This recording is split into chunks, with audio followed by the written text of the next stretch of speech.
नमस्कार, आप सभी का स्वागत है आपके अपने यूट्यूब चैनल वीसी खबर में। प्रधानमंत्री नरेंद्र मोदी ने अगले लोकसभा चुनाव के लिए अपने कार्यकर्ताओं को यह लक्ष्य दिया हुआ है कि इस बार जो चुनाव का फीसदी होगा वो 50% से ज़्यादा होगा। इस पर हमारे साथ बातचीत करने के लिए मौजूद हैं भारतीय जनता पार्टी के नेता और लेखक अरविंद पांडे जी। उनसे हम बात करेंगे और जानेंगे कि आखिरकार किस प्रकार से वो अपने इस लक्ष्य को पूरा करेंगे कि ताकि बीजेपी इस बार 2024 लोकसभा चुनाव में फिर सत्ता में आ जाए। सर, सबसे पहले आपका स्वागत है। नमस्कार, मैं आपके वीसी खबर चैनल के सभी दर्शकों को अपनी तरफ से इस आंग्ल नववर्ष की हार्दिक बधाई देता हूं और हम सब मिलके, आप मिलेंगे, हम मिलेंगे और इस लक्ष्य को पूरा करेंगे। ये बताइए कि आपका जो सफ़र शुरू हुआ, मैं आपको अपने दर्शकों को बता दूं कि आप भारतीय जनता पार्टी के नेता हैं, साथ ही साथ एक लेखक भी हैं। सर, एक लेखक के रूप में सफ़र कैसे शुरू हुआ, उससे पहले मैं जानना चाहूँगा कि राजनीति में आना कैसे हुआ, साथ साथ भारतीय जनता पार्टी से जुड़ना, क्या आखिरकार आपकी रुचि रही इस पार्टी में?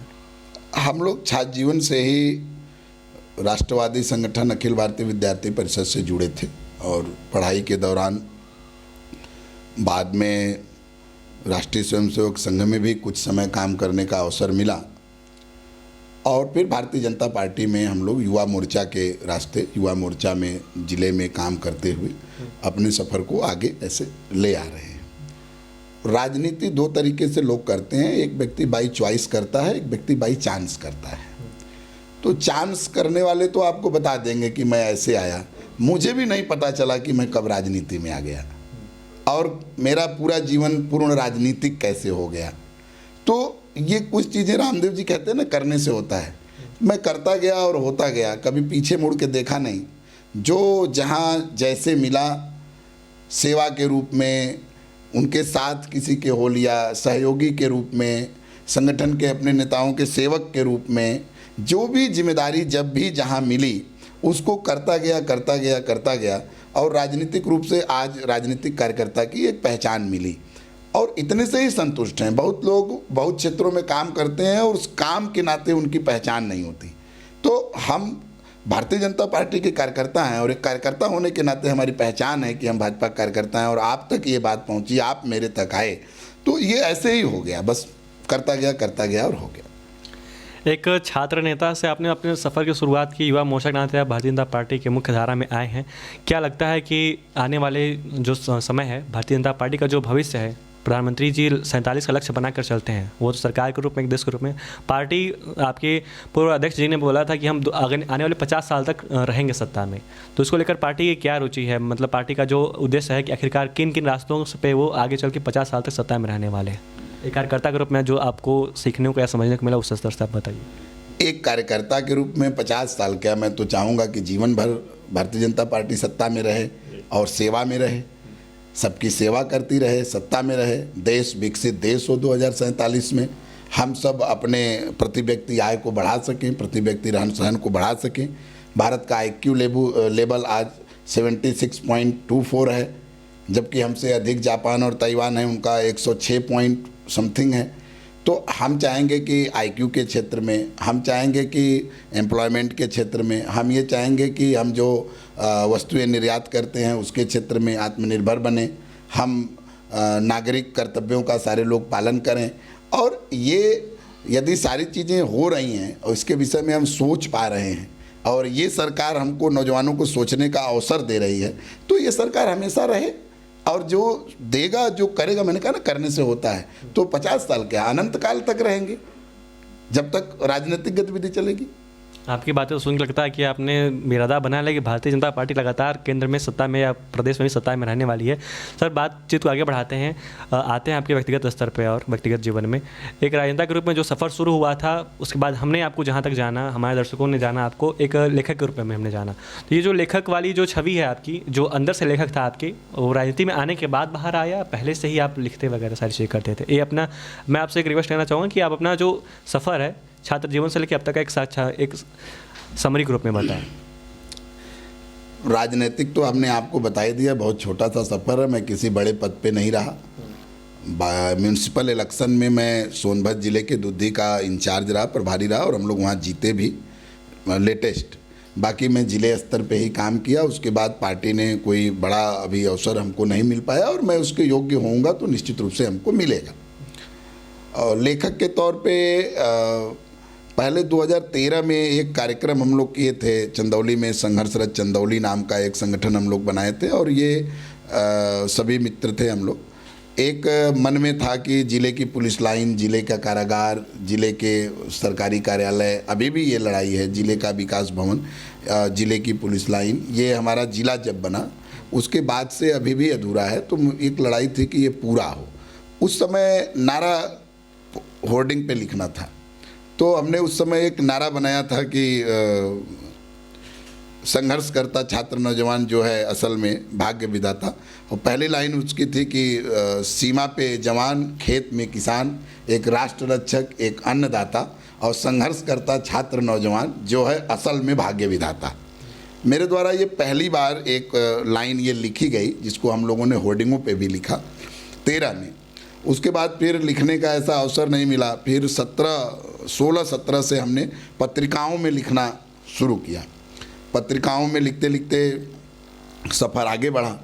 फिर बाद में अखबारों में भी, एक अखबार बुलंद संदेश है, पहला आर्टिकल मेरा उसमें छपा था। इसके बाद फिर दैनिक मान्यवर में, और एक तो आज अखबार में भी, जन संदेश में भी आर्टिकल छोटे छोटे मैं लिखा और आते रहे। और एडवांटेज न्यूज़ एक लखनऊ से प्रकाशित होती है पत्रिका, उसमें भी हमारे आर्टिकल आते रहे। ऐसे करके चलता रहा। फिर जब master of journalism and mass communication में कर रहा था, तो उस समय हमारे गुरुजी ने बताया कि 10 नंबर ऐड होते हैं यदि पढ़ाई के दौरान ही आप कोई एक्टिविटी करते हैं तो उस समय हमने ये तय किया कि एक पत्रिका हम लोग लेकर आएँ और समाज को एक अलग दिशा दें। तो दूरदर्शी दर्पण नाम की एक पत्रिका हम लोगों ने RNI में अपना फाइल किया, और उसमें 2 साल का समय होता है, बीच बीच में हमको प्रतियां भेजनी होती हैं। तो उसका मैं प्रधान संपादक के रूप में हमने उसको शुरुआत किया, और उसमें फिर नियमित हर महीने ज्ञान गंगा पेज पे मैं लिखने लगा। बाद में कोरोना कालखंड में मन में विचार आया, हमारे एक मित्र हैं, भाई हैं, सुप्रीम कोर्ट में एडवोकेट हैं, आशीष चौबे जी, उन्होंने हमसे कहा कि आपने इतना कुछ लिखा है तो सबको संकलित करिए और एक पुस्तक का रूप दिया जाए। मेरे मन में कभी ऐसा नहीं था 2019 से पहले कि मैं लेखक हो सकता हूँ, क्योंकि ये जब आप लिखते नहीं हैं ना, तो लिखना ऐसा लगता है जैसे आप पत्रकार हैं, जो पत्रकार नहीं है उसको लगता होगा माइक पकड़ना बहुत टफ काम है। हम नेता हैं तो हमको लगता है कि दूसरों को लगता है कि यार ये तो नेतागिरी है, माइक पे बोलना बड़ा टफ है। जो करता है उसको नहीं लगता। तो मुझे लगता था कि लेखक बहुत बड़ी चीज़ है, लेखक होना तो बड़ा मुश्किल काम है, या हम कैसे कर पाएंगे। अच्छा, राजनीतिक जीवन भी इस तरीके का कि दायित्व अपने से ही लेना था, कर्तव्य अपने ही समझना था, अधिकार अपने ही प्रदर्शित करने थे। तो युवा संवाद करके हम लोग एक कार्यक्रम चलाते थे, पूरे लगभग पूर्वांचल के हर जिले में जाके हम लोगों ने युवा संवाद, स्नातक युवा संवाद, छात्र युवा संवाद, और फिर उसका स्वरूप बदला। और 2018 में हम पूरे पूर्वांचल के प्रत्येक जनपद में 88 बैठकें हम लोगों ने किया, और एक कार्यक्रम सांस्कृतिक संकुल बनारस का है चौका घाट पे, उसके सभागार में हम लोगों ने पूर्वांचल युवा संवाद किया। और इसके बाद एक कार्यक्रम पूरे उत्तर प्रदेश के सभी क्षेत्रों के प्रतिनिधियों को जोड़ के, उसमें माननीय स्वतंत्र देव सिंह जी उसमें तत्कालीन प्रदेश अध्यक्ष थे, वो हमारे चीफ गेस्ट थे। तो सबको लेके एक युवा प्रतिनिधि संवाद भी किया। तो युवा संवाद करने का एक लंबा अनुभव था, उसको जोड़ा, उससे प्राप्त अनुभव, समाज में अपने अभिभावकों से प्राप्त अनुभव, फिर हमने अपने अभिभावक हैं बड़े भाई ब्रजेश पांडे जी, उनसे मार्गदर्शन लिया कि भैया ऐसा ऐसा आशीष जी कह रहे हैं हम लोग, तो उन्होंने कहा नहीं आप प्रयास करिए, कर सकते हैं। फिर हमने सारे आर्टिकल को इकट्ठा किया, और फिर हमने एक किताब खरीदी कि कितने अक्षर एक पेज में आते हैं, और उतने में ही एक पेज बनता है, तो कितने पेज की हम लिख सकते हैं। मतलब खुद की किताब को लिखने के लिए सबसे पहले आपने दूसरी किताब देखी कि किस प्रेरणा के लिए? प्रेरणा के लिए। और जयप्रकाश नारायण जी के ऊपर पॉकेट बुक थी, हम लोगों ने प्रिंट लाइन बुक्स, एक प्रिंटर हैं वो प्रकाशक हैं प्रिंट लाइन बुक्स, वो लाइफ पे लिखते हैं, जीवनी लिखते हैं, तो उसमें हमने लिया कि सीखेंगे इनसे। तो बल्कि मैंने पढ़ी भी पूरी जयप्रकाश नारायण जी की किताब, मेरे आइडियल वो भी हैं। तो करते करते मैंने फिर सारे आर्टिकल बनाए, इकट्ठा किया, और फिर तब तक ये नहीं पता था कि छपेगी कहाँ, तो छपाने के लिए भी नहीं पता था कि छपती कैसे है। बाद में हम लोग प्रयास किए तो कोई कुछ रुपए, कोई कुछ पैसे, जैसे प्रकाशक बताते थे कि ऐसे छप जाएगी, आप हमको दीजिए, हम प्रूफ रीडिंग भी नहीं जानते थे। और बहुत साहित्य के जानकार भी नहीं थे, ये भी सही बात है। फिर हमने उसकी प्रूफ रीडिंग कराई बाकायदा, और जाते जाते फिर वही बात आएगी कि कब मैं प्रभात प्रकाशन पहुंच गया, ये मुझे ज़रा सा मतलब महसूस नहीं हुआ कि मैं भारत की क्या, हिंदी साहित्य में दुनिया की एक बहुत मोस्ट पॉपुलर पब्लिकेशन है प्रभात प्रकाशन। और फिर मैं वहाँ पहुँचा। माननीय इंद्रेश जी से पहले से भी मेरा लगाव और मेरे आइडियल हैं, लेकिन किताब के नाते मैं पहुंचा तो उन्होंने मुझे अभिमत हैंड राइटिंग में दिया अपना शुभकामनाएं, अभिमत, और पूरे किताब का वो निचोड़ है जो उन्होंने 4 पेज में लिखा है। और फिर प्रभात प्रकाशन ने कुछ प्रूफ रीडिंग कराई, 6 से 7 बार हमको बुलाया, कई प्रकार की बातें समझी, बुक का किस सेगमेंट की बुक है ये तय करना पड़ा, नाम तय करना पड़ा, तो तमाम उसके बीच की कवायदे हैं, उसको हम सब लोगों ने पूरा किया और अंततः हमारी पुस्तक दिल्ली के कॉन्स्टिट्यूशन क्लब में विमोचित हुई और बहुत अच्छा रहा। 2 बार अमेजन जैसे ऑनलाइन प्लेटफॉर्म पे सार्ट भी हुई, और ये लखपति पुस्तक में तो अभी नहीं पहुंच पाई है, लेकिन लखपति प्रशंसकों में पहुंच गई है।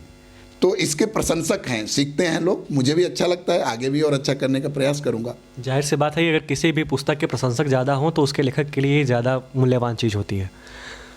देखिए, मूल्यवान सब कुछ है। एक सिनेमा आई थी भोजपुरी में, नदिया के पार आई, और बनारस भोजपुरी का गढ़ है, और यहाँ से वो ऑन स्क्रीन उतरी और फ्लॉप होके चली गई। कुछ दिनों बाद वो फिर आई और सुपर डुपर हिट हुई। तो जो लोग नहीं बहुचर्चित हैं वो बहुचर्चित नहीं होंगे ऐसा नहीं है। चूँकि मैंने अपनी पुस्तक में लिखा भी है ये बात कि व्यक्ति को अपने हुनर की कदर करनी चाहिए, स्वयं उसको जिसके पास वो हुनर है, और प्रयास निरंतर करते रहना चाहिए। क्योंकि कोई एक प्रयास इतिहास बना सकता है। आज वाला बनाएगा, कल वाला बनाएगा, या अंतिम वाला बनाएगा। अंतिम तो होता नहीं, प्रयास ट्राई एंड ट्राई अगेन। हम लोग हाई स्कूल में पढ़ रहे थे तो एक पोएट्री थी, ट्राई एंड ट्राई अगेन। तो और एक गद्य में था वो फुट प्रिंट विदाउट प्रिंट्स, तो बड़े फेमस हुआ करते थे, आपने स्नो वाइट भी पढ़ा होगा। तो ट्राई एंड ट्राई अगेन। मैं चर्चित हूँ, मेरे पुस्तक के प्रशंसक हैं, ऐसा नहीं है। वो निमित्त मात्र व्यक्ति होता है, और सभी लेखक अच्छा लिखते हैं, और उसके बाद पाठक को क्या पसंद आएगा महत्वपूर्ण ये है। तो हमारे लिए जो महत्वपूर्ण है वो पाठक है, लेखक नहीं। चलिए, आपको हमारे तरफ से, हमारे दर्शकों की तरफ से आपके पुस्तक के लिए काफ़ी शुभकामनाएं। सर, नेक्स्ट सवाल ये है हमारा आपसे, चूँकि आप युवा हैं, एक राजनीतिक के रूप में और एक लेखक के रूप में, क्या लगता है कि किस प्रकार से जो आप कॉम्बिनेशन बना के चलते हैं, जो समन्वय होता है, किस प्रकार से चलते हैं? देखिए, मैंने एक लाइन लिखी है, और भारत में लेखक जब से ये रील, यूट्यूब, सोशल मीडिया आया है तब से तो अभी तुरंत भी फेमस हो जा रहे हैं, नहीं तो यहाँ मरने के बाद ज़्यादा प्रसिद्ध होते हैं, क्योंकि साहित्य पहुँचते समय लगता था। मैंने एक लाइन लिखी है कि राजनीति और साहित्य माई और मौसी की तरह है। राजनीति यदि माई है, माई मदर, राजनीति यदि माई है तो साहित्य मौसी है। और हमारे भोजपुरी में एक कहावत है, माई मुए मौसी जिए। इसका अर्थ ये हुआ कि माँ यदि मर भी जाती है और मौसी यदि जिंदा है तो वो माँ जो ममत्व है वो पूरा देती है। तो राजनीतिक जीवन में साहित्य मेरे लिए माई और मौसी की तरह है। राजनीति मेरी माई है, साहित्य मेरी मौसी है। तो समन्वय बनाना नहीं है, माई और मौसी में क्या समन्वय बनाना, ये तो दोनों अपनी हैं। समन्वय सुचारू रूप से अपने से आप चलता रहता है, और ये चीज़ें होती हैं, प्रकृति निर्धारित करती है, हम निमित्त होते हैं। चलिए अरविंद जी, आपसे आखिरी सवाल लेते हैं। 2024 का लोकसभा चुनाव आने वाला है, चूँकि हमारी जो बातचीत की शुरुआत हुई थी वो राजनीति से ही हुई थी, समाप्त भी मैं उसी से करना चाहूँगा। भारतीय जनता पार्टी को घेरते हुए तमाम विपक्षी दलों का कहना है कि ऐसा कोई वर्ग नहीं है जो कि सड़क पर न आया हो, चाहे वो खेल कूद से जुड़े हुए लोग हों, चाहे अभी हाल ही में जो ट्रक ड्राइवर्स एसोसिएशन का नए ही टेंडर कानून को लेकर जो धरना वगैरह हुआ था, हड़ताल हुई थी, तो उनका कहना है कि इस सरकार से या इस पार्टी से ऐसा कोई भी वर्ग है जो कि खुश नहीं है इस टाइम पे। और उनका कहना है कि आने वाले जो चुनाव होंगे उसमें यही जो वर्ग है ये भारतीय जनता पार्टी को सत्ता से उखाड़ फेंकेंगे। तो आपको क्या लगता है कि क्या क्या चुनौतियाँ, क्या क्या मुद्दे जो हैं 2024 में हावी हो सकते हैं? देखिए, हर क्रिया की अपनी एक प्रतिक्रिया है। देश आइडियोलॉजी से चलता है, और आइडियोलॉजी इस देश के अंदर पक्ष विपक्ष दोनों की है। राजनीतिक दल अपने अलग अलग आइडियोलॉजी पे बने हैं। खुशी की बात यह है कि भारतीय जनता पार्टी दुनिया की एकमात्र ऐसी पार्टी है जो अपनी आइडियोलॉजी को अचीव कर चुकी है, और हम नए आइडियोलॉजी को क्रिएट कर रहे हैं। जैसे 2047 तक भारत को विकसित राष्ट्र बनाना है, जैसे खेलो इंडिया, खेल के क्षेत्र में भारत आगे जाना। ओलंपिक में कभी हम एक मेडल, एक स्वर्ण पदक को तरसते थे, आज आप पत्रकार हैं, गिनती कर लीजिए। हर जगह हम काम कर रहे हैं।